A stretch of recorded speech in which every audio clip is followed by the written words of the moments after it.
Une infirmière est la seule à aider un jeune homme en haillons sous la pluie, et elle n'aurait jamais pu imaginer ce qui se passerait 6 ans après sa générosité. La nuit est calme, bien qu'il y ait une légère bruine. Jade, une jeune infirmière de 24 ans, vient de terminer sa garde de nuit lorsqu'elle décide de s'arrêter au restaurant ouvert 24 heures sur 24 qu'elle fréquente chaque fois qu'elle doit se rendre à l'hôpital la nuit. Il est presque 3 heures du matin et la pluie commence à s'épaissir. Les gouttes battent contre les vitres, créant un son rythmé et mélancolique. Assise au comptoir, elle discute avec Léo, le propriétaire, tout en savourant son hamburger préféré. Léo, tu ne peux pas imaginer le chaos qui règne à l'hôpital aujourd'hui. Parfois, j'ai l'impression d'être au milieu d'un film dramatique, comme dans ces émissions médicales télévisées, commente Jade, en essayant de garder le moral. L'homme sourit et lui tendit un verre de soda. Mais vous vous en sortez toujours si bien. Je ne sais pas comment vous faites. Je préfère vendre mes hamburgers. Les gens m'ennuient. Elle allait répondre quand la porte s'ouvrit brusquement, apportant avec elle un vent froid et un jeune homme désespéré. Le garçon en haillons était trempé, ses cheveux collés à son front, et il frissonnait intensément, que ce soit de froid ou de peur. Ses yeux balayaient frénétiquement la zone, cherchant toutes les personnes présentes dans la cafétéria, et son odeur forte et désagréable se répandait dans l'air.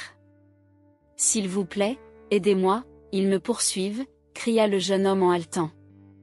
Les clients du restaurant font la grimace, visiblement gênés par la présence de l'étranger. Le patron, irrité, s'approcha de lui d'un air sévère. « Sortez d'ici, Phil. »« Je ne veux pas d'ennui dans mon établissement, » dit Léo en montrant la porte. Le garçon, suppliant, tente de faire valoir qu'il a vraiment besoin d'aide.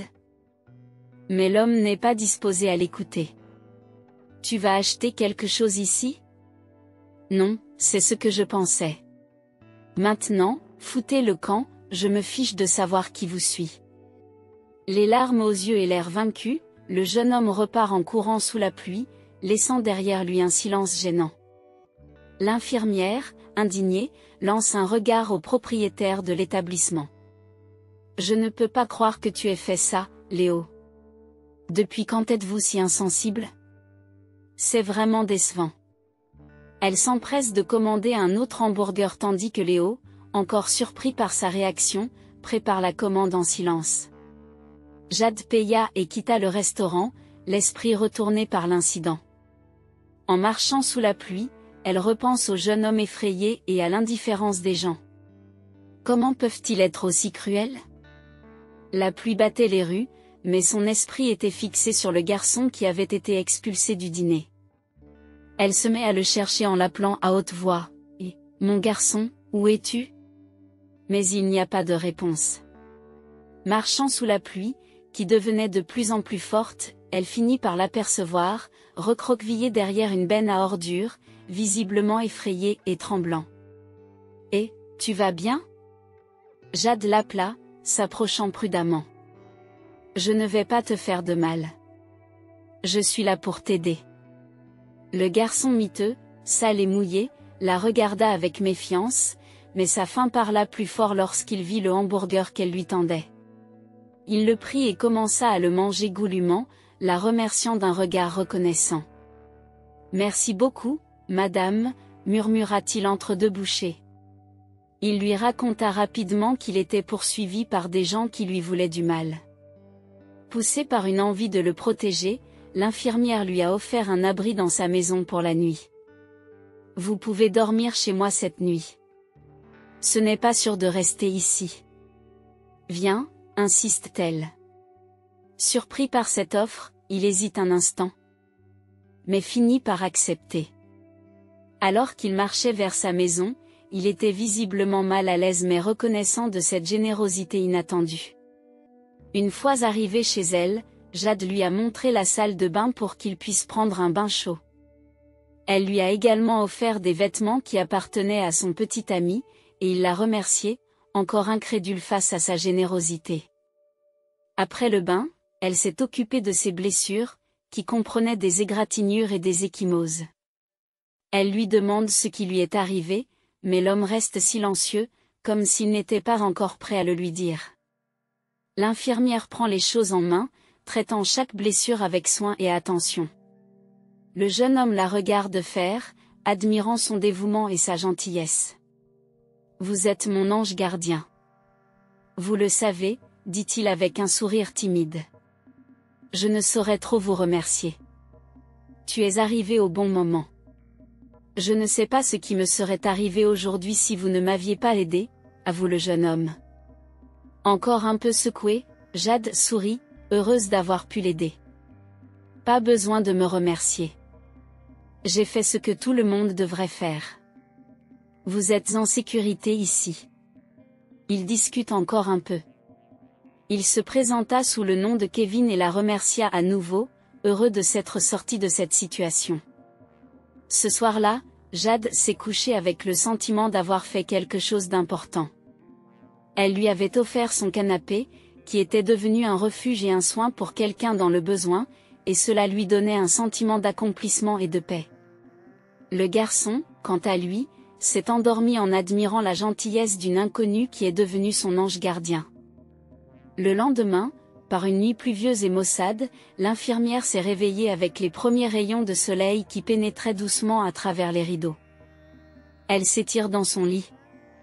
Sentant le poids de la fatigue d'une longue nuit de travail et de la confusion qui règne dans le restaurant. Ses pensées se tournent immédiatement vers le jeune homme qu'elle a hébergé, et elle veut lui préparer un petit déjeuner. Mais lorsqu'elle est arrivée dans le salon et qu'elle ne l'a pas vu sur le canapé et que les couvertures étaient toutes pliées, elle a commencé à l'appeler. Pas de réponse. Kevin, où es-tu? Cria-t-elle. La porte d'entrée était entr'ouverte, signe qu'il était parti. Hey boy, cria Jade qui se tenait dans l'embrasure de la porte et regardait autour d'elle. Elle avait prévu de lui préparer un bon petit déjeuner, mais il ne restait plus qu'un vide silencieux. Elle s'assit à la table de la cuisine, pensive, s'interrogeant sur les allées et venues du garçon. Toute cette situation la plonge dans un mélange d'inquiétude et de frustration. La journée à l'hôpital est longue et épuisante. Entre les patients et la procédure, le visage de Kevin lui revient sans cesse à l'esprit. J'espère qu'il a trouvé un endroit sûr, se dit l'infirmière. Mais au fil de la journée, le souvenir du jeune homme s'éloigne de plus en plus, remplacé par les exigences de son travail. Rentrant chez elle épuisée et les pieds endoloris, Jade est surprise par la visite de son petit ami, Théodore. « Je croyais que tu ne venais que demain, » dit-elle, joyeusement surprise. L'homme lui demande comment s'est passée sa semaine et Jade lui raconte l'incident de la veille. Elle lui raconte comment elle a trouvé le jeune homme trempé par la pluie et comment elle a décidé de l'aider. Cependant, contrairement à ce qu'elle attendait, son petit ami a explosé de colère. « Quoi? Tu as laissé un mendiant dormir ici et tu lui as même donné mes vêtements ?» a réagi son petit ami, dont la voix s'élevait à chaque mot. « Comment as-tu pu être aussi irresponsable, Jade ?» La jeune fille tente de s'expliquer. Mais il continue de s'emporter. « Je voulais juste aider quelqu'un dans le besoin. Il était en danger, » se défendit-elle. « Tu ne penses pas aux conséquences. C'était un sale sans-abri. Tu as risqué ta maison et tu lui as donné mes affaires. » « Il a contaminé mes affaires », s'écrie insensiblement Théodore. La discussion s'est rapidement envenimée et il ne semblait pas s'inquiéter du fait qu'elle s'était mise dans une situation dangereuse. N'importe quel petit ami penserait que s'il était un criminel, il pourrait la voler ou la blesser. Tremblant pour sa sécurité et n'étant pas en colère à cause des 2 vêtements qu'elle a prêtés aux sans-abri, l'infirmière ressent un mélange de tristesse et de colère. Elle n'arrive pas à croire que l'homme qu'elle aime ne voit pas l'importance de son acte de bonté. « Vous exagérez. Je n'ai fait que ce que je pensais être juste. Je ne peux pas croire que tu sois aussi insensible, » rétorque Jade, les larmes aux yeux. La dispute s'intensifie, les accusations et les mots durs s'échangent. La jeune fille sent son cœur se serrer. Elle commence à se demander si elle connaît vraiment l'homme avec qui elle est. Épuisée et vidée de ses émotions, Jade se rendit dans sa chambre et ferma la porte derrière elle. Les larmes coulent sur son visage tandis qu'elle réfléchit à ce qui s'est passé. Elle savait que ses intentions étaient bonnes, mais la réaction de son petit ami à ses vêtements l'avait fait douter d'elle-même. Ce soir-là, elle s'endormit dans un tourbillon d'émotions, ne sachant pas ce que l'avenir réservait à leur relation. 6 longues années se sont écoulées depuis cette nuit pluvieuse et la vie de J a radicalement changé. À l'âge de 30 ans, elle s'est retrouvée dans un mariage malheureux et déchirant. Elle avait fini par épouser Théodore. Son mari, qui semblait être un homme aimant et compréhensif, était devenu méconnaissable. Au début de leur mariage, il semblait qu'ils allaient être heureux jusqu'à la fin de leurs jours. Cependant, il est devenu un homme amer, contrôlant et agressif. Il passait ses journées à la maison, souvent à boire, tandis que Jade travaillait sans relâche comme infirmière. Elle était le soutien de famille, s'occupait des dépenses et de l'entretien de la maison. Son mari, quant à lui, semblait s'être perdu dans un cycle d'autodestruction, sortant souvent boire, et comme Jade le soupçonnait, fréquentant également d'autres femmes. La communication entre le couple s'est détériorée au point d'être presque inexistante. La femme se sentait de plus en plus isolée et malheureuse. Elle essayait même de garder espoir, se rappelant les moments heureux qu'ils avaient partagés dans le passé, mais ses souvenirs s'éloignaient de plus en plus. Un jour, après avoir beaucoup insisté, l'infirmière réussit à convaincre son mari de sortir pour un dîner romantique. Elle souhaitait retrouver un peu du lien qui les unissait autrefois. Il accepte, mais le dîner est tendu et inconfortable. Son mari parle à peine, se limitant à des réponses monosyllabiques et à des regards distants. Sur le chemin du retour, dans une rue sombre, Jade aperçoit un sans-abri qui lui demande de l'argent. Prise de compassion, elle décide de l'aider, mais ce geste déclenche la fureur de son mari, qui explose de rage. « Tu n'as toujours pas appris ? Tu as aidé ces sales pueurs » s'écrie-t-il, se souvenant de l'incident survenu des années auparavant, lorsqu'elle avait ramené un homme en haillons à la maison. Jade tente de s'expliquer en disant qu'elle n'a fait que donner quelques pièces à l'homme, mais ses paroles ne font qu'attiser la colère de son mari. « Tu me fais honte, femme. Je ne sais pas comment je peux être mariée à quelqu'un comme toi, » a-t-il poursuivi, chaque mot sortant comme un coup porté au cœur de sa femme. La dispute s'est intensifiée jusqu'à ce qu'il rentre à la maison et que, dans un moment de rage incontrôlable, son mari la frappe. Jade a été choquée et terrifiée par cet acte violent en une fraction de seconde, alors qu'elle voyait la main de son mari se lever pour la blesser. Elle n'avait jamais imaginé que l'homme avec lequel elle partageait sa vie pouvait aller aussi loin. Les larmes coulent sur son visage tandis qu'elle essaie de comprendre ce qui se passe. La douleur physique est intense, mais la douleur émotionnelle est encore plus profonde. Elle savait que quelque chose devait changer, qu'elle ne pouvait pas continuer à vivre dans cette situation, le cœur brisé et le corps endolori. Jade a pris une décision, il était temps de mettre fin à ce mariage toxique et de commencer à reconstruire sa vie loin de cet homme qui était devenu un étranger pour elle. Elle méritait mieux. Elle méritait d'être heureuse, mais après avoir prononcé les 4 mots « je veux divorcer », les choses ont empiré. Il a complètement perdu le contrôle et s'est mis à la poursuivre pour, comme il l'a dit, en finir avec elle. Cependant, Jade a jeté un vase à la tête de Théo, le faisant tomber et le rendant tout contusionné. Elle a couru jusqu'à l'hôpital où elle travaillait, criant à l'aide, déjà soutenue par certaines des infirmières présentes. Mais cette femme n'aurait jamais pu imaginer ce que le destin lui réservait cette nuit-là.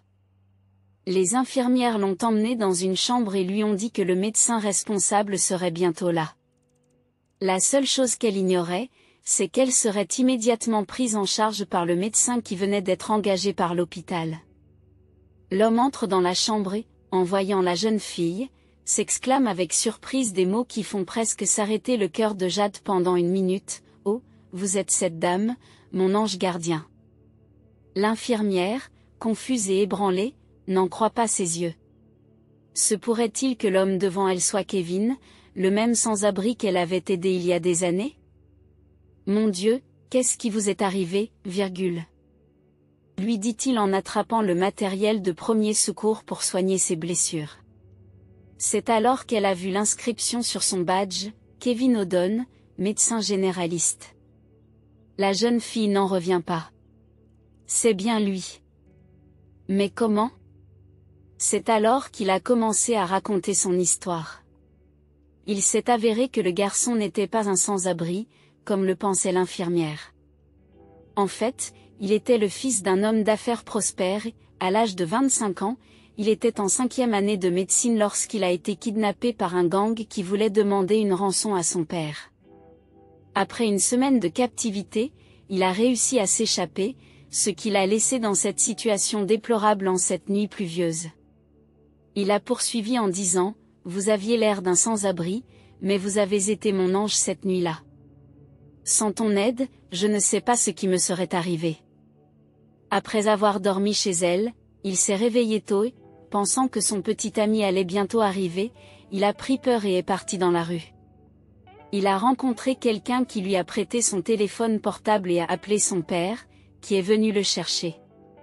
Jade, encore sous le choc, a du mal à comprendre cette incroyable coïncidence. Le médecin lui explique qu'il n'est jamais revenu la remercier en personne parce qu'il ne se souvenait pas de son adresse. « J'ai toujours voulu vous rencontrer à nouveau. Je suis désolé de ne pas être revenu, lui a-t-il dit gentiment en posant un pansement sur son front. Aujourd'hui, à 31 ans, le jeune homme avait été embauché dans cet hôpital sans jamais penser qu'il rencontrerait un jour la jeune fille. Jade essayait d'assimiler tout cela lorsque son mari, furieux, a fait irruption dans l'hôpital en criant son nom et en disant qu'il allait la tuer. Le personnel, les agents de sécurité, s'est rendu compte de la situation, a réussi à le maîtriser et a appelé la police. L'homme a été arrêté pour agression et pour une série d'autres chefs d'accusation. La jeune femme était enfin libérée de cette relation abusive. Assise dans la salle d'urgence pour soigner ses blessures, l'infirmière éprouve un mélange de soulagement et de stupéfaction. La vie avait pris un tournant inattendu. Elle regarde Kevin, les yeux pleins de larmes. « Je n'aurais jamais imaginé, dit-elle, la voix tremblante, que vous étiez la dernière personne que je m'attendais à voir aujourd'hui. » Le médecin, avec un doux sourire sur le visage, a répondu, « Parfois, la vie nous surprend de la manière la plus incroyable qui soit. Vous étiez mon ange et maintenant, d'une certaine manière, je suis le vôtre. » Jade a enfin senti qu'un nouveau chapitre de sa vie s'ouvrait, un chapitre où elle ne serait plus prisonnière d'un mariage abusif, mais libre de poursuivre son propre bonheur et, qui sait, un nouvel amour. Après la fin mouvementée de son mariage et l'emprisonnement effectif de son ex-mari, l'infirmière a trouvé un nouveau bonheur dans son travail et, en particulier, dans sa proximité croissante avec Kevin, le médecin qu'elle avait sauvé il y a des années. Au fil du temps, ce qui n'était au départ qu'une gratitude et une admiration mutuelle s'est transformé en un amour profond. L'histoire de leur rencontre, encore une fois guidée par le destin, est devenue une légende à l'hôpital, inspirant tous ceux qui l'ont entendue. Vous étiez faits l'un pour l'autre, ont souvent commenté leurs collègues et amis, ravis de la coïncidence presque magique qui les a réunis. La relation entre Jade et Kevin s'est épanouie, fondée sur le respect, l'affection et une profonde compréhension de la valeur de la gentillesse et de la compassion. Ils sont devenus inséparables, partageant non seulement leur amour l'un pour l'autre, mais aussi un désir commun d'aider et de guérir les autres. Au fil du temps, ils ont évidemment décidé de franchir une nouvelle étape dans leur vie. Jade s'est remariée, cette fois avec un homme qui non seulement l'aimait, mais la respectait aussi comme son ange gardien. Le mariage a été une célébration simple mais profondément significative, entourée d'amis, de membres de la famille et d'un grand nombre de personnes qui ont vu leur amour grandir. Le couple, uni par un passé extraordinaire et un présent heureux, a rapidement eu des enfants, à qui ils ont tous deux raconté avec plaisir, en grandissant, l'incroyable histoire de leur rencontre. L'histoire de cette infirmière et de son médecin est devenue un rappel constant à tous ceux qui les entourent que les actes de bonté et de compassion les plus inattendus peuvent parfois conduire au destin le plus heureux. Et si vous aimez cette histoire, je suis sûre que la prochaine vidéo qui apparaîtra sur votre écran vous touchera aussi. N'oubliez pas de vous abonner, de nous donner un coup de pouce et d'activer la cloche de notification pour ne manquer aucune de nos prochaines vidéos. Rendez-vous dans la prochaine histoire qui réchauffe le cœur.